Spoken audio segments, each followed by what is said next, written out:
ये कहानी है दैत्य दंभिकासुर और महान राजा विक्रमादित्य की। दंभिकासुर एक ऐसा दैत्य था जो जवान और सुंदर औरतों को अपनी गुफा में उठा ले जाता, उनके साथ खेलता। जब उसका उनसे मन भर जाता तो वो उनकी जीवन लीला समाप्त कर देता। वो जिस भी राज्य में जाता त्राही त्राही मचा देता। कोई भी राजा या अन्य शूरवीर योद्धा उसका कुछ नहीं बिगाड़ पाते, क्योंकि दैत्य दंभिकासुर को देवताओं से वरदान प्राप्त था कि उसे बल से नहीं बल्कि बुद्धि से मारा जा सकता है। जो कोई भी उसे बल से मारने का प्रयास करेगा वो पत्थर का हो जाएगा। दंभिकासुर की मौत का रहस्य छुपा था उसकी 7 गुत्थियों में, यानी उसके 7 सवालों में। पर उसके साथ युद्ध करने वाले किसी भी राजा या शूरवीर को ये रहस्य मालूम नहीं था। इसलिए जब भी कोई उसके पाप कृत्य से दुखी हो उसके पास जाकर उस पर हमला करता तो देवताओं के वरदान स्वरूप वो पत्थर का हो जाता। हर तरफ दंभिकासुर का कहर मचा हुआ था। पत्थर का हो जाने के भय से कोई भी उसे रोकने का प्रयास नहीं करता। पर कहते हैं ना, जब पाप का घड़ा भर जाता है तो उसके भी फूटने का समय आ ही जाता है। हर जगह अपनी मनमानी कर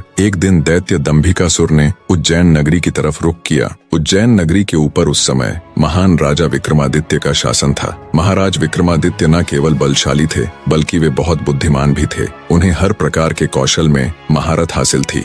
उन्हीं दिनों में विक्रमादित्य की नगरी उज्जैन में एक धनी साहूकार रहता था। साहूकार के 2 लड़के थे। बड़े का नाम महेंद्र था और छोटे का लखन। बड़े लड़के का विवाह तो साहूकार ने कर दिया था, पर छोटे बेटे का विवाह करने से पहले ही वो ईश्वर को प्यारे हो गए। पिता के गुजर जाने के बाद कामकाज और व्यापार संभालने की सारी जिम्मेवारी दोनों भाइयों पर आ गई। दोनों भाई दिल लगाकर कारोबार संभालने में लग गए। दोनों भाई जब काम कर शाम को घर आते तो दरवाजे पर खड़ी महेंद्र की पत्नी अपने पति को दाएं हाथ से लोटा भरकर पानी देती और बाएं हाथ से अपने देवर लखन को। एक दिन लखन ने सोचा, भाभी हर रोज मुझे बाएं हाथ से पानी पीने को देती है, आज मैं उनके दाएं हाथ से पानी पीऊंगा। शाम को जब दोनों भाई काम से लौटे तो लखन अपनी भाभी के बाएं हाथ से पानी पीने के लिए अपने खड़े होने के स्थान को बदलकर अपने बड़े भाई महेंद्र की जगह पर खड़ा हो गया और बड़ा भाई महेंद्र उसकी जगह पर खड़ा हो गया। लखन की भाभी जब उनको पानी देने के लिए आई तो उसने एक हाथ को दूसरे हाथ के ऊपर से करते हुए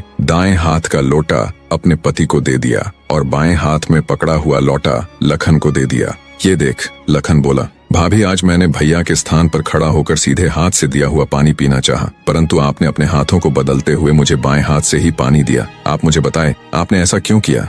लखन की बात सुनकर उसकी भाभी ने उत्तर दिया, अगर तुम्हें सीधे हाथ का दिया हुआ पानी ही पीना है तो तुम भी अपने लिए सीधे हाथ से पानी पिलाने वाली ले आओ।